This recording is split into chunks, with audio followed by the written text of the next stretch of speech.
aqui, meninas, com a parte 2 do Procurando a Bosta do Secador. Tá, parei, eu juro. Tá, gente, agora eu vou procurar essa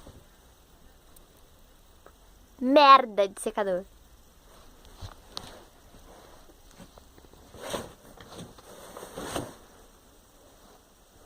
Gente, não, eu juro, eu não tô achando essa bosta.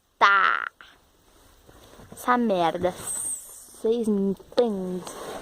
Se me entende, me entenderam. Se não me entenderam, que não entende mesmo assim, deixa o seu like e se inscreve aí pra parte 3.